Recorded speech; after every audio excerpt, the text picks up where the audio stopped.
Welcome to this edition of Newsbud's Roundtable. We have been receiving lots of requests for an update on the rising tensions between Turkey and the European Union and much more.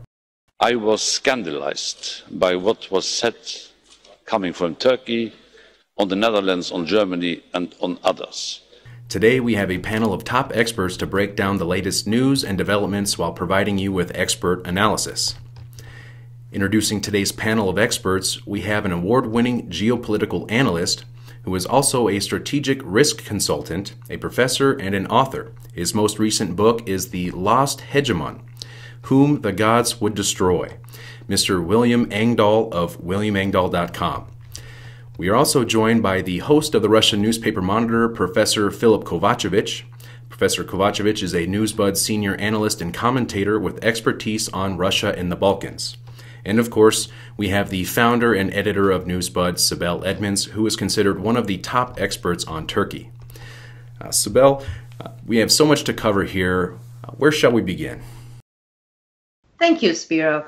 I think the best place to begin would be what we have been seeing on daily basis on the headlines, and especially in the Western media. And that is the escalating tension between Turkey and the EU, and I would say specifically the tension that we have been witnessing between Turkey and Germany, Turkey and Holland. So Germany and Holland are the two countries that I'm going to focus on. As we know, recently, the Turkish foreign minister was not allowed to enter Holland for an event. We are in Holland here, not in Turkey, and a Turkish minister has no room here to lobby for somebody like Mr. Erdogan, who is a mere dictator. And of course, this is a major diplomatic bungling that took place. And we're gonna analyze that and find out how much of all the stuff that we are witnessing are by design. And of course, we have the similar situations with Germany and the Western media running these what we call juicy, sexy headlines saying Turkish President Recep Tayyip Erdogan, he has been calling Merkel a Nazi. Basically, they are trying, or they have been, depicting President Erdogan as this angry dictator, and they use the word dictator to classify him, as you have witnessed, and we have covered this here at Newsbud constantly. This dictator who's now calling the German Prime Minister a Nazi. I will never accept this comparison between the Nazis and the now governments. Well, from what I'm seeing, and I'm going to start with you, William, is that President Erdogan has a pretty predictable psychology, okay, and reaction. He's a passionate guy, and he's not very diplomatic, and he says what he thinks. And if he's angry, or if you make him angry, if you were to push his button, especially if you push it hard enough, you know what kind of reaction you're going to induce from President Erdogan. And to me, it seems that knowing this, that's why I'm saying that this probably is by design, whether it's Merkel or it's Holland, they are trying to press exactly those buttons, knowing exactly the kind of reaction they are going to induce, bring about with President Erdogan and how to depict him. And then they leave the rest to the Western media because they set it up, they press his button. Okay, for example, not allowing the foreign minister entering the country, it is a huge diplomatic bungling. Then everybody in the Western media, whether it's New York Times or the co-opted neoliberal media outlets, etc., they go and say, look at this dictator, he's angry, his eyes, he's pointing and he's saying, you are Nazi, Merkel. Do you agree with this assessment, or what is your take in what we are witnessing with this tension and also the media reporting on President Erdogan? Sibel, I'm sitting in the middle of Germany right now. That's where I live. And I think there is a game. I agree with you fully on that. There's a game going on between Europe and Erdogan. But I think there's a double game going on from the side of Erdogan. And that is by reacting the way he did to this clear, outrageous affront of refusing landing rights to a Turkish government official in Holland and refusing a speaking permission in a small town in Germany for one of the government ministers to a Turkish community here. The reaction of Erdogan, I think, is a very calculated, very shrewd election ploy for the referendum. Most, from everything I know, correct me if I'm wrong, but most Turkish people are lukewarm about this referendum. They're more concerned about the economy, about their jobs, about the collapse of tourism since all of the activities of the Syrian business and so forth, and earlier the Russian jet shooting down a couple of years ago. And most Germans are afraid to go to Turkey, to be blunt. I was in a travel agency where I go regularly to book flights today, and they said nobody books to Turkey because they're afraid. They don't know. They think it's unstable. So I think on the side of the EU, Merkel and the Dutch government are demonizing Erdogan, partly because he has committed the mortal sin of coming closer to Russia and Putin since May of last year, really, and has become an incalculable element in the normally controlled NATO environment that Germany is a part of, or Holland is a part of. So I think there are two sides to this. Number one, it's a game on the part of the European Union to demonize Erdogan as this lunatic dictator, unstable mentally, and so forth. There is an aspect of Erdogan, with all due respect, that is not clear in terms of what he wants for his nation, for Turkey, and what is the best strategy for Turkey going forward. So he tends to flip-flop until the coup of last July. And there, I think he flop-flopped, if you will, and had a wake-up shock about what was really going on against him. I think your assessment is absolutely spot on, William, because it is the strongest, most logical card to play in Turkey, and that is the nationalism card. And what it has done, what Holland has done to Erdogan and Germany's, pressing the button, of course, has revived that nationalism, that unity stance among the Turks, because they're saying basically it's us and our president, our nation, against them, because this is an assault on Turkey and Turkish identity as well. So I completely agree with you, and you're right about the other side, and that is EU, especially with Germany. And with that, I'm going to go to you, Filip, and that is, I just read the headlines. Germany, and I'm sure you have seen it, William, as well, they just submitted name of 5 countries, 5 different places other than Turkey, to replace the current Turkish base, NATO base in Turkey. So Germany is saying, you know what? We have done all these analyses, geopolitically speaking, strategically speaking, we don't really need you. Here are the places we can put that NATO base and shut down Turkish stuff, and we'll be fine.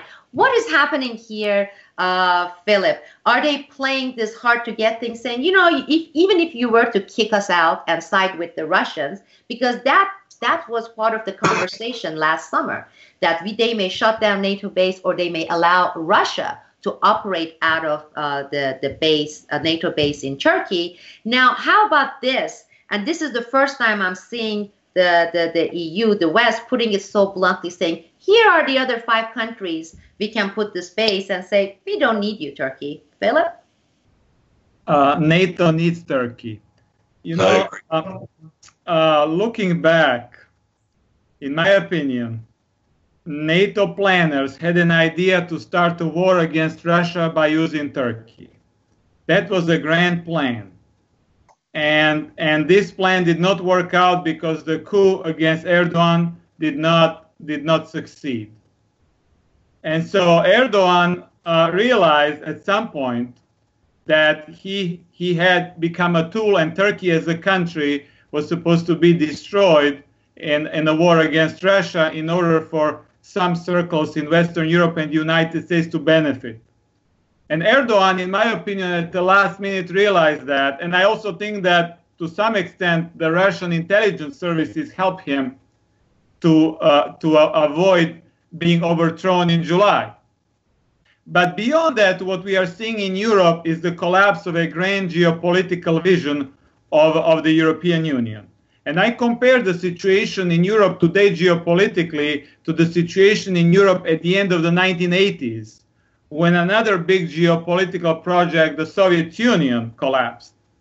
So what we are dealing with in Europe at this point is different countries trying to position themselves to what is going to come, to what is going to happen in the future. And we don't know what's going to happen in the future. So everybody is trying to get a better deal for their own country. We have the re-emergence of the ideology of the strong state. And it started in Russia, and now it's spreading also to Turkey, even though these two states are very different. And the discourse of Turkish President Erdogan is very different from the discourse of the Russian President Putin. And as you talked about the psychological profile of Erdogan, you know, being somebody who is easily provoked, where Putin is just the opposite. It's very difficult to provoke him. And he's playing a very careful and shrewd game. And in my opinion, what I'm seeing is the emergence of a new tradition, a new political tradition in Europe, that before elections, different leaders go to Putin, go to talk to Putin. And within the last month, the month of March, I've seen 4 different leaders go to Putin to talk to Putin before their elections. The case of Serbia, the case of Armenia, the case of South Ossetia, and also the case of the French presidential candidate, Marine Le Pen, who was in Moscow last week. So what we are seeing is the emergence of a very important figure in Eurasia, the figure of Vladimir Putin. And Erdogan, in my opinion, would not have been able to go so much against Europe unless he has at least some protection and guarantee on the other side. Yep. However, we know that there are many, many problems and issues between Turkey and Russia. But what I'm seeing is the emergence of a Eurasian, some kind of a Eurasian political and economic project that may actually counter what the European Union has been trying to do for so long. And we may even see some countries in the European Union at some point in the future trying to join this project. But at this point of time, it's still very unclear what's going to happen. Even though I think that the referendum in Turkey is going to be successful for Erdogan, I see him winning this referendum. I think this is a good timing for us to go back to what William also mentioned, flip-flop versus flop-flop. Now, this is what we have been seeing with the tension. As you said, a few days we are seeing Turkey getting closer to Russia, and we have again covered this at Newsbud previously. And then suddenly we see some switch and a little bit mildening of tension between U.S. and Turkey. Then it goes back, then it goes forward. In fact, as we are recording this segment here for this roundtable, this is Thursday, March 30th, Tillerson right now is in Turkey. And he is right now, as we record this, he's meeting with Turkish President Erdogan and the foreign minister, etc. So I don't know what you two are expecting and what kind of outcomes, if any, you're expecting from this. For me, the biggest development on Turkey-US, Turkey-Russia dynamics has been the latest Kurdistan-Kurdish factor.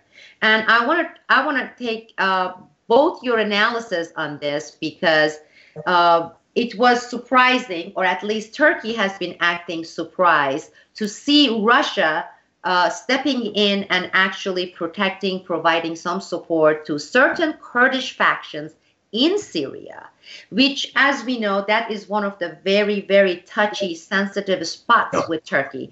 It's like, this is what happened with Iraq as well. They do not want to see any autonomous region, whether it is within Iraq, whether it is within Syria, that is called Kurdistan. In fact, they don't want to hear the word Kurdistan. So knowing that both U.S. and Israel, they have been supporting the various Kurdish factions in northern Iraq, same thing with northern Syria. And now Russia getting in there and trying to a certain degree, its weight supporting the Kurdish faction. What are we going to expect under these new circumstances, the Kurdish circumstances with Turkey, Russia versus Turkey-US relations? And I start with you, Filip. Well, you know, it's very difficult to say, because when Erdogan was in Moscow, this was on March 10th, he talked about 5 terrorist groups that Turkey was fighting against.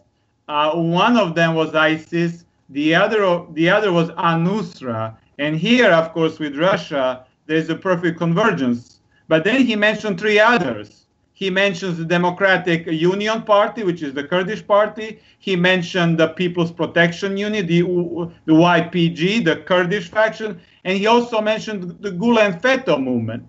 So in a certain sense, Russia and Turkey can cooperate against ISIS and Al-Nusra, but with the Kurdish side, it's much more complicated. And this goes back to the idea of an independent Kurdish state and all that's connected to the issues in Iraq and Iran and so on. It's a huge geopolitical minefield. And of course, it affects the Russian-Turkish relations, because according to what I was able to find out from the Russian media is that the latest round of negotiations in Astana, in Kazakhstan, was not successful precisely because of the Kurdish factor. In other words, the Turkish-supported Syrian opposition did not come to the meeting because of some issues dealing with the Kurds and Turks in Syria. And in fact, it was amazing to me that when a Turkish soldier was killed allegedly by a Kurdish sniper, the Turkish Ministry of Foreign Affairs called onto the acting Russian ambassador in Turkey and call him up to talk to him. So it appears as if they're clear that the Russians are supporting the YPG, the Kurdish faction. However, I think this has to go beyond that. I think we'll have to witness some kind of a comprehensive, perhaps even a Yalta type agreement in Syria, where no side is going to be completely happy, and where the great powers will essentially make a law for everybody. And I think Erdogan is now trying to see who he will get a better deal from. But I think that because of the situation in the United States and Donald Trump being extremely weakened by the opposition within the United States, now Putin has taken the role of the main mediator in Eurasia. And I think Erdogan is hoping that through a personal relationship with Putin, he is going to be able to get a better deal. I think it comes down to that. At this point of time, you know, we cannot speak about some kind of democratic people's decisions. We are talking about the relationship between leaders. We are back into some kind of a monarchical period, I guess, of history, where and Erdogan, during the meeting, during the press conference, Erdogan twice called Putin his friend. He said, "My friend Vladimir Putin," where Putin did not reciprocate. Putin did not say "my friend" type Recep Erdogan. And so and of course, I mean, Erdogan is in a weaker position at this point of time. But of course, the Kurdish issue is something that for him is very difficult to make any compromise at this point of time before the referendum, which is not to say that something is not going to happen after the referendum. Something has to happen, but this has to involve also the Kurdish faction in Iraq, and also of course the Iranian intervention. And by the way, Iranian President Hassan Rouhani was in Moscow this week. He was there on Monday and Tuesday, and he also met with Putin. And so Putin essentially is some kind of he's a mediator. Everybody talks to him, and then he talks to other people. And we have to mention the Israeli Prime Minister Netanyahu. And I think that Netanyahu has a very good relationship with Putin. They met at least 3 times in the last 6 months. And it's so interesting that right after talking to Netanyahu, Putin talks to Erdogan. I've seen this in terms of their phone conversations, and I've also seen this in terms of their meetings, because Netanyahu was in Moscow 1 day before Erdogan. Interesting. William?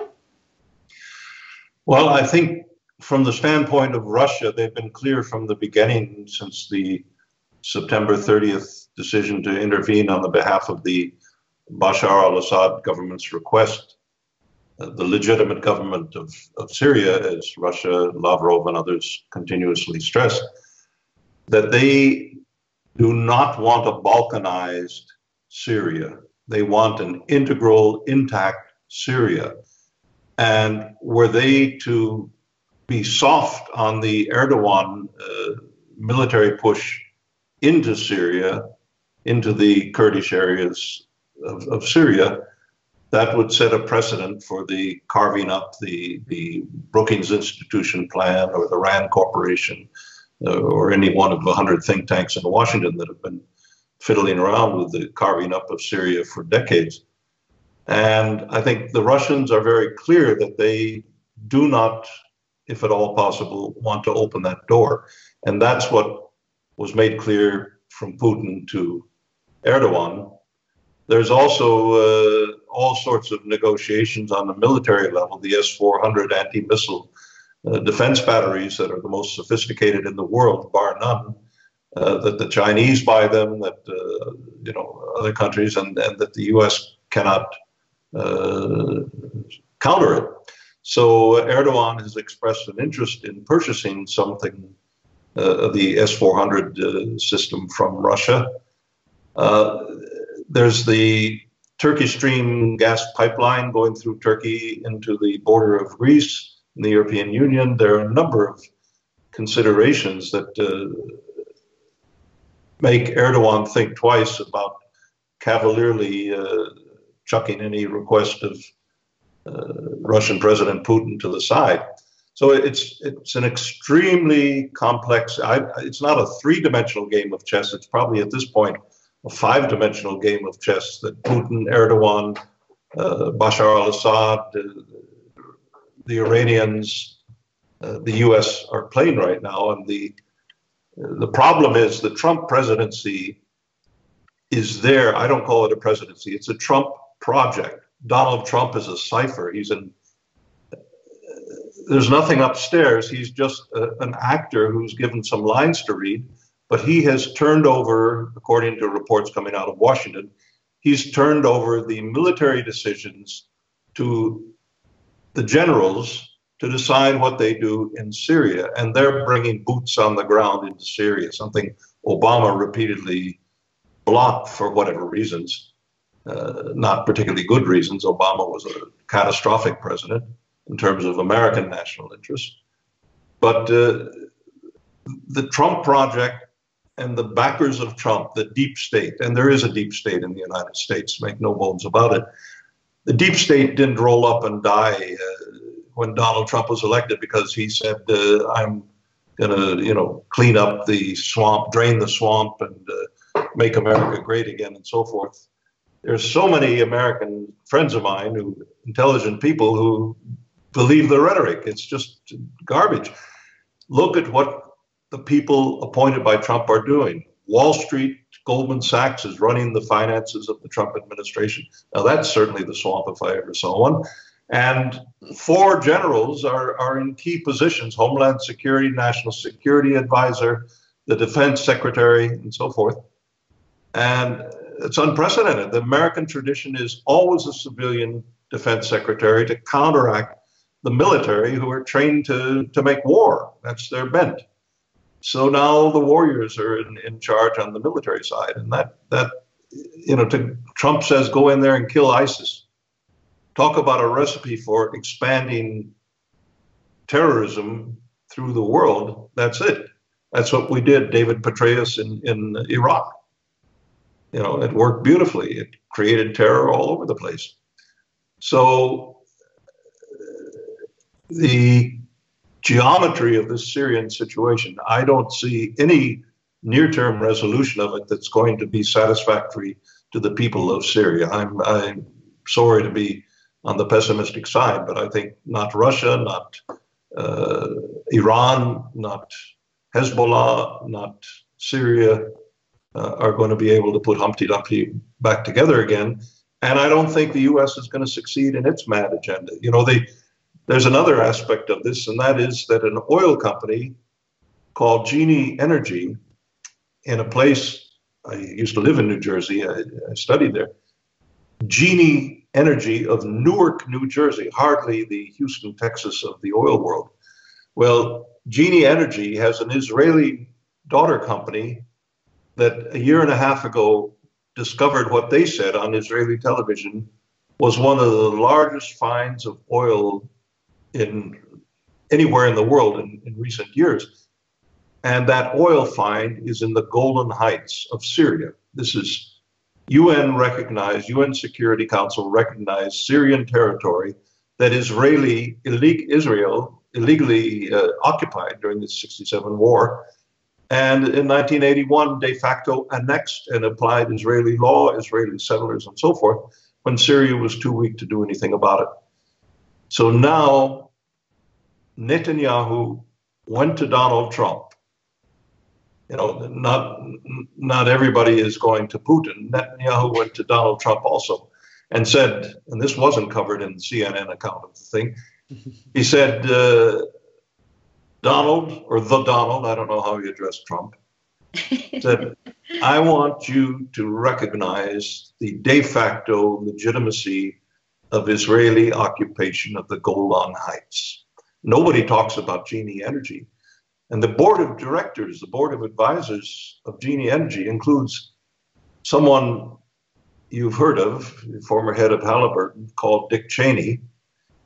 It includes a British national by the name of Jacob Lord Rothschild, the business partner of Mikhail Hodorkovsky in the swindle around Yukos Oil, who was then sent to prison.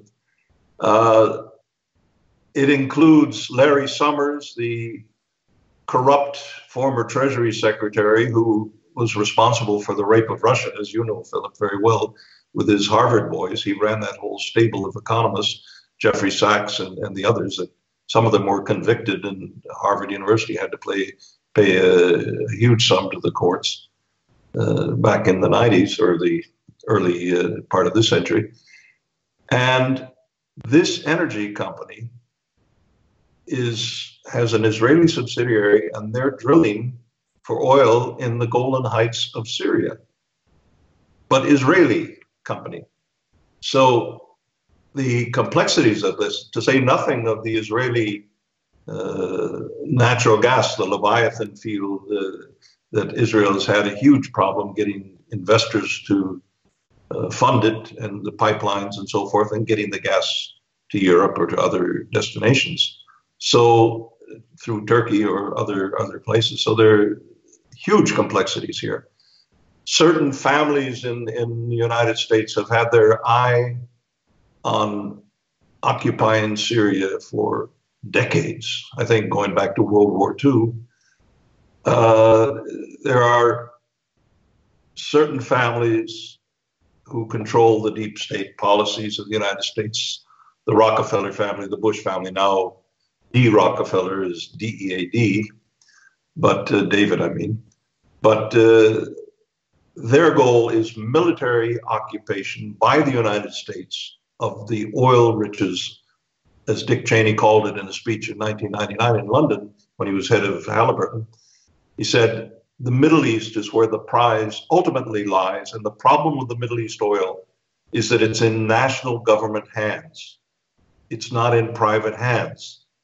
And what happened after 1999 with US policy toward Iraq, and then from there you just take it, the Arab Spring, the coup d'etat against Mubarak, called the Arab Spring, against Ben Ali, against Gaddafi, and then the attempt to roll that into Syria. And suddenly, Syria wasn't a pushover the way Egypt and Tunisia and Libya were. Well, of course, we will never see any of these points, any of these revelations or facts in the mainstream media. No, sir, we don't do that. Since we brought up the deep state and the fortifying the swamp point, let's talk about the recent shenanigans surrounding Flynn's appointment. because, as we know, Turkey was very excited about Donald Trump's election. And they were supporting it, they were applauding it, and they really considered it, okay, with Obama gone, he's going to do the right thing because we are going to take him based on his words. And with that, we are going to have this Mullah Fethullah Gulen, this CIA created, CIA fortified, with $22+ billion organization here. A man who's running the charter schools, is the largest charter school operator in the United States. And by the way, it was buried in some back pages, but they already have determined that that is one of the way this cult, this CIA created cult organization, has been building upon their empire of $22 billion, meaning getting the taxpayers' money, these are the U.S. taxpayers' money, through U.S. government, and then U.S. government giving hundreds of millions of dollars, these hard-earned tax dollars, to this charlatan, to this mullah, Fethullah Gulen, to run supposedly and operate charter schools. So this is an established fact, but of course it was not on the front page of, I don't know, Intercept or New York Times, etc. It was buried in the background. But back to Gulen issue and Turkey and Donald Trump, the expectation and then the whole situation fizzled, and now it became another major tension point because what happened with Flynn's. So basically, my question to you is this one of the great examples showing that no, the deep state is still is very well and alive, and CIA and Gulen, they played the biggest part with the Justice Department to have this witch hunt against Flynn. I'm not a supporter of Flynn because what they cited, this is the Justice Department, the FBI, they looked into Flynn's the budget that he had before he was in government, getting money partially from Turkish government for some lobbying fees, etc. And they blew this to be, this guy can never be appointed. He has lobbied for a foreign government, in this case, Turkish government. Now, if that standard were to be applied in the United States, American would see 70+% of the Congress seats getting emptied because they would be either in jail or they would be defeated. So we don't have any problem with hundreds of U.S. elected officials on Israel lobby's payroll, on other governments' payroll, on Saudi Arabia's payroll. No, sir, we don't even bring them up because it has become a fact of life, an accepted fact of life. Same thing with 50% of top tiers official within the executive branch, whether you're looking into Pentagon, whether you're looking into the intelligence agencies, all the prior major lobbying income received from Saudi Arabia, from Israel, from Egypt, from Turkey as well, it's never been a problem. Now suddenly with Flynn, DOJ goes about investigations, pointing finger at Turkey and Flynn and saying, okay, this is all about Turkish lobby and foreign agent situation. Now, do you see, because I know your book extensively deals with this CIA-created Operation Gladio of Mullah Fethullah Gulen, who has been residing in the United States since 1998, William. And Pennsylvania. Absolutely, they're in Pennsylvania. And do you see that it was basically the battle waged, totally operated by the CIA, the deep state, and Fethullah Gulen, everything that we witnessed in Flynn's case? I would go back, Sibel, to the July 15th attempted coup d'etat. And on the night of July 15th, it was documented in Turkish media, you know this, I'm sure, that two former, quote unquote, former high level CIA agents were in Istanbul, in an island outside the city, in a 5-star luxury hotel with several other unidentified people so far. And those two former top-level CIA people included E. Graham Fuller, the handler who managed the visa over State Department objectives in 1998, or 2003, 2004. He was given a special scholar's visa or some such nonsense for someone who dropped out of school in the 5th grade. That's hardly believable, but and so the CIA got Gulen into the United States with a visa and stuck him into Salisbury. And then his handler, who was a few miles away at Lehigh University near Salisbury, Pennsylvania, a guy named Henry Barkey, was also in Istanbul the night of the coup. Now, is that just coincidence? Is that just coincidence?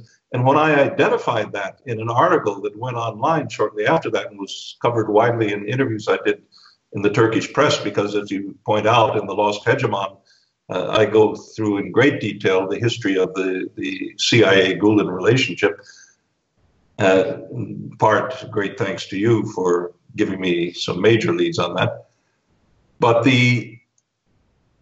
both Barkey and Graham Fuller, who's one of the nastiest pieces of work that's come out of the CIA, and there are very nasty pieces of work that come out of that cesspool, they vehemently went online to deny they had anything to do with the failed Gulen coup. Now, if you're a CIA agent, you don't go on and protest, I'm innocent, I'm innocent. That, the blood is on their hands, clearly. And the same Graham Fuller was the father-in-law. Graham Fuller's daughter married the uncle of the two brothers who were burned for the so-called Boston Marathon bombing, the so-called Chechen brothers. And the uncle lived in the house of Graham Fuller. Graham Fuller, who orchestrated at the CIA the Iran-Contra scheme, that was his baby. And the Reagan administration went with it, George Bush's vice president, Father Bush. And at the end of the Cold War, at the end of the Afghanistan Mujahideen operation of the CIA, Graham Fuller said, they worked so well in Afghanistan, let's bring the Mujahideen and these Muslim radicals into Russia and destabilize Russia. And that was called the Chechen Wars in the 1990s during the chaos of the Yeltsin years. So the CIA is up to their ears in the Gulen operation. There's charges by the U.S. State Department, by the way, at his hearing for the green card, that the Gulen organization not only gets money from taxpayers, American taxpayers, for the charter school fraud that he runs, and these are brainwashed recruitment centers like Scientology, from former members who've given interviews on this. This is pretty sick stuff. But the other source of income is running drugs through Eurasia, through Central Asia, according to various claims by the US government. So this is a huge project of the CIA, perhaps the largest project. The Muslim Brotherhood is the CIA's pet dog, pit bull, to be unleashed wherever they can, in Egypt with Mohammed Morsi and so forth. And Fethullah Gulen is a Turkish variant of the Muslim Brotherhood operation, in my view. And when Erdogan broke with Gulen, and then in May of this year, when he and Davutoglu had their split, and Erdogan appointed a new prime minister and began the pivot toward Russia to repair the rapprochement with Putin and Russia after the Russian jet was shot down over Syria and various other things. The CIA went berserk. NATO went berserk because they saw that there was a chance they could lose Turkey. So since Gulen, over a period of 3 decades, had been carefully, as he calls it, building his spider's web, infiltrating the police, infiltrating the judicial system, infiltrating the military, giving the very, very rigorous Turkish officers exam beforehand to Gulenist officer candidates so they could pass with flying colors, even though they couldn't read or write in many cases. So this was an infiltration, like kind of in the old days of the Bolsheviks into the institutions of Turkey. And so they made a calculation that they could assassinate Erdogan. He was on holiday. And apparently airplanes were en route to the hotel where they had identified Erdogan and his family were staying. And Philip, you can confirm this perhaps, but there are reports, and I think they're quite plausible, that Russian intelligence tipped off Erdogan moments before so that he could flee. And he went on television and said, there's a coup attempt underway, get out on the streets and save Turkey. And it transformed the country. So I said when the prominent Turkish journalist interviewed me around that time in early August, I said the only way the U.S. will allow Fethullah Gulen to be extradited to Turkey to stand trial is by flying him over the ocean with cement shoes and dropping him out like they did Osama bin Laden, or the double of Osama bin Laden, supposedly. So that Flynn, apparently, according to James Woolsey, who was then a business partner of Flynn in his consulting group, James Woolsey, probably trying to cover his own behind, went to the Wall Street Journal and said, I'll tell you really what went on. And that was that Flynn had promised through hook or by crook to deliver the person of Fethullah Gulen to the Turkish authorities. And had that happened, the CIA would have had more than egg on their face. They would have had deep, deep, deep problems. So I think this is quite plausible, the story that Woolsey gave to the Wall Street Journal. I think he gave it in order to deflect from his own role in this. And Woolsey is also very, very close. He's one of the leading neocons, as you know, but he's also very close to Netanyahu through the Foundation for the Defense of Democracy, where not only James Woolsey, but Michael Ledeen are very prominent scholars and residents or figures. So we're touching on a very interesting network that leads into Netanyahu or into a dark side of the Israeli intelligence, and through Turkey, apparently the Flynn operation was designed to influence so that Erdogan would be amenable to bring Turkish gas, or rather Israeli gas, natural gas from Leviathan, through Turkey to the European market. And that is off the books right now, I would say. Now, I have to say kudos to you, William, because since the day of that attempted coup, I have been following your work. And other than myself and maybe one or two international analysts and you, nobody has been truly covering what happened with the coup, who were the people behind it. In fact, we have been seeing the opposite. Now, at least with you, you don't get to be blamed as that's because you're Turkish, which I got that a lot. This is I was doing it as someone who's getting paid supposedly by President Erdogan, or because I have Turkish ties, etc. But it was really heartening to point to you as an expert and say, fine, you want to say that about me? Please go, A, read William Engdahl's book, which I highly recommend. B, follow his analysis, his work, because he's putting it out there and it's all supported. You have to have the history, you have to have the context. So kudos to you on that.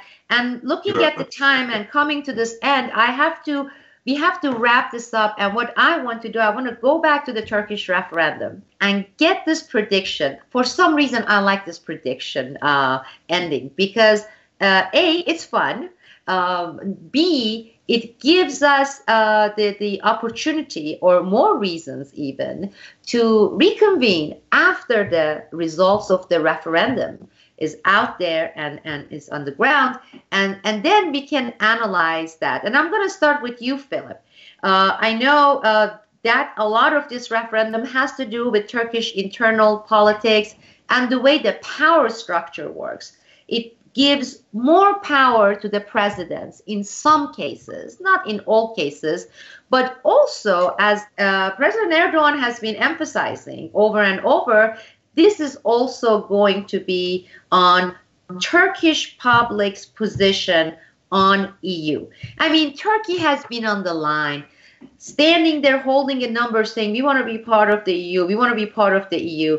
EU keeps giving them this list of things to do, which basically butchering anything cultural they have in place, basically saying everything is going to be homogenized, so you can't tell the difference whether you're in Turkey or elsewhere. And we're going to give all the power to you.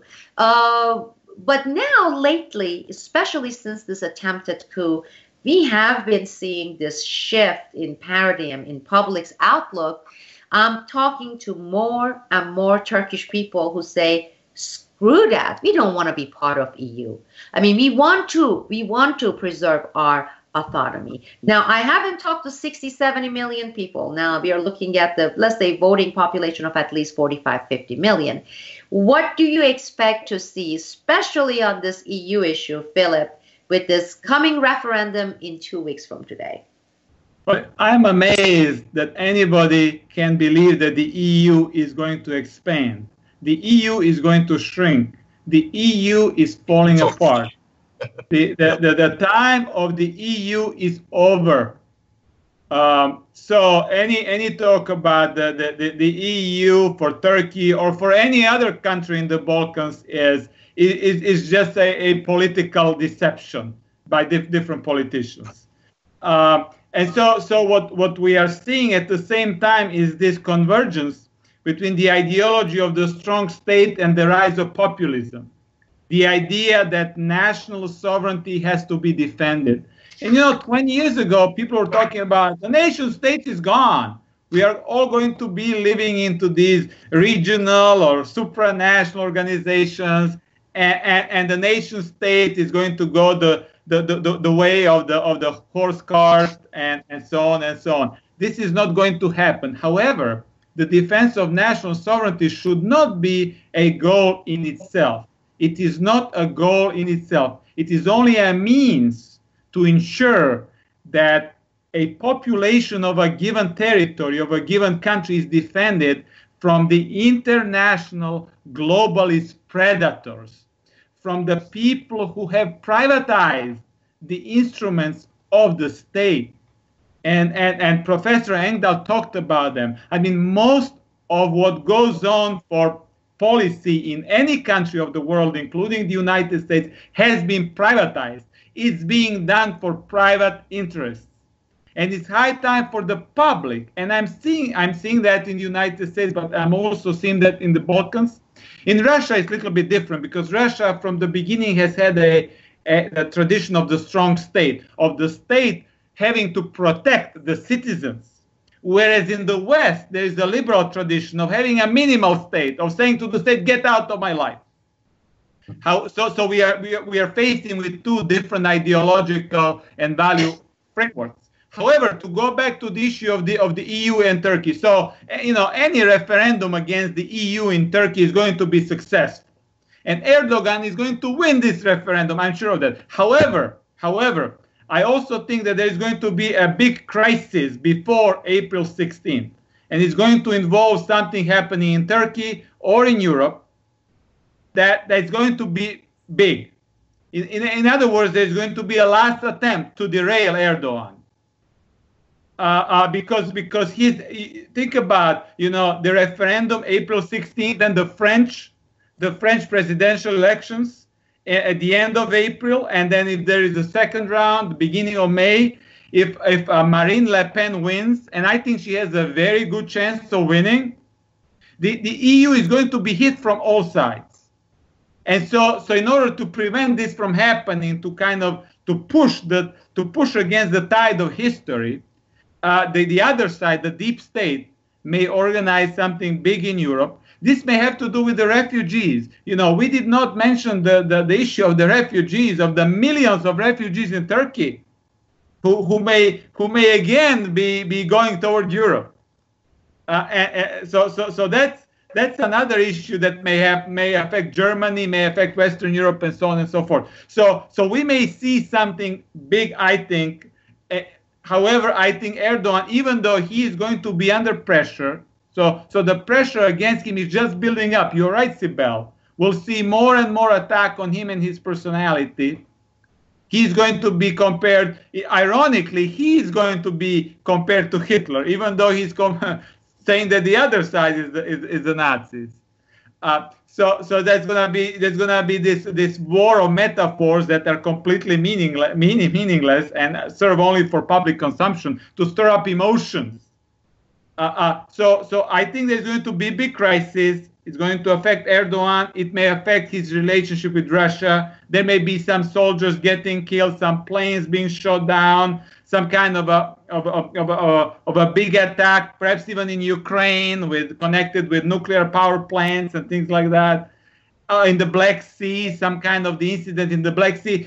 But the purpose of this is going to be to derail the success of Erdogan. I think this attempt is going to fail, just the way the coup has failed, and he's going to win. However, we have to wait and see for the French elections to see if Marine Le Pen is going to win, and then we'll have a completely different geopolitical game in Europe, and then we can meet again, have a round table again to talk about who is going to pick up the pieces. And I think that Russia will be picking up the pieces, and I think many leaders in the Balkans and in Eurasia are recognizing that. And this is why we are seeing the protests within Russia itself.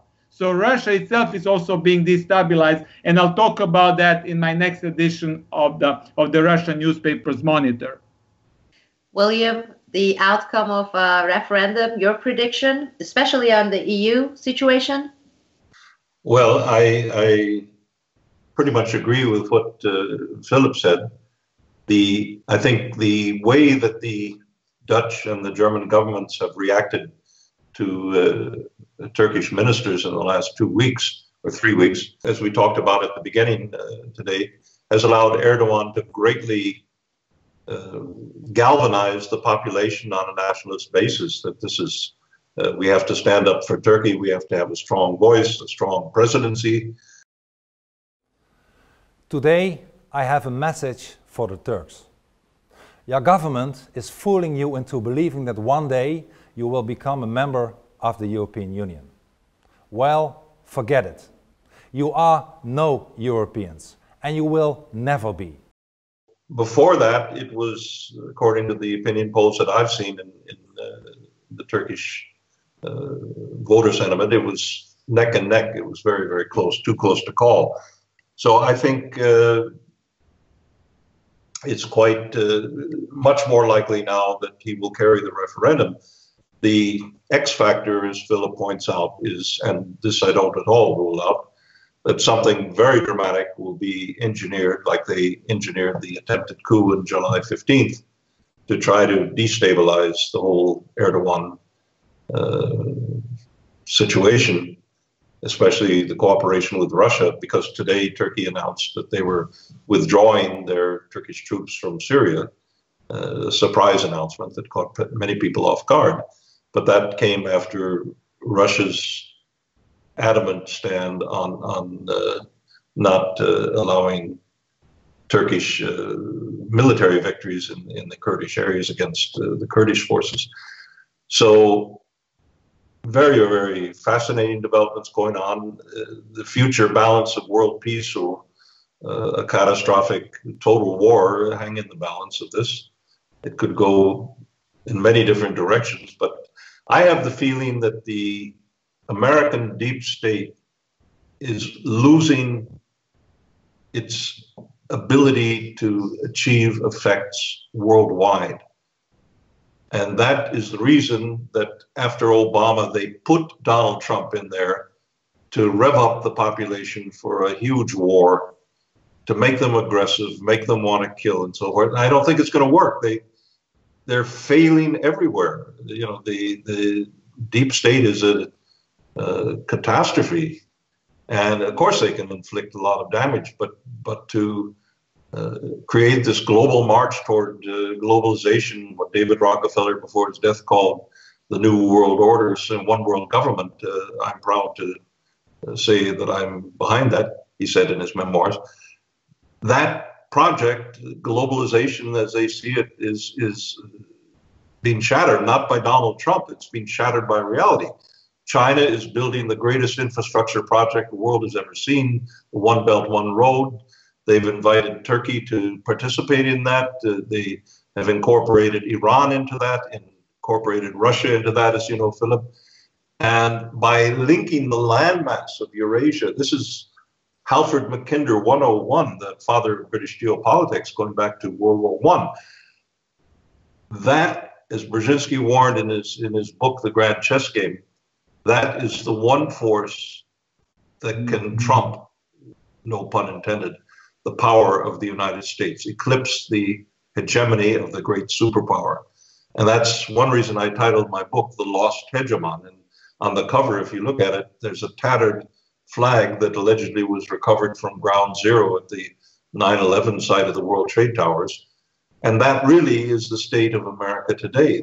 The deep state, the patriarchs, the David Rockefellers, the George Soroses, the Warren Buffetts, the Bush family is kind of junior level members of this cabal. They've destroyed pretty much anything humanly decent in America through all their machinations. And well, gentlemen, I agree with both of you on the referendum and all your points right on, William. And I have to add, a few weeks before we left for Vietnam, because we are producing a report on Vietnam 45 years later, how the war that was so-called over still is killing, I received from a source that I have considered legitimate for a long, long time. This is not a, public-faced figure, that there will be another more serious attempt on Erdogan's life. And that's going to happen. And this is the assassination plan that is going to take place within the next month or two. So putting that information that I consider coming from a legitimate a source, and what we have been talking about with the coming referendum, I would say, especially you, Philip, I would say I would put my bet on it, that we are going to see another major attempt in Turkey before this referendum.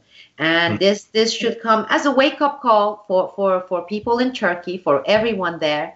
And as far as the vote goes, if I were there on that day, and if I were voting and casting my vote, when it comes to EU, my answer even 20 years ago used to be no. It has remained a definitive no.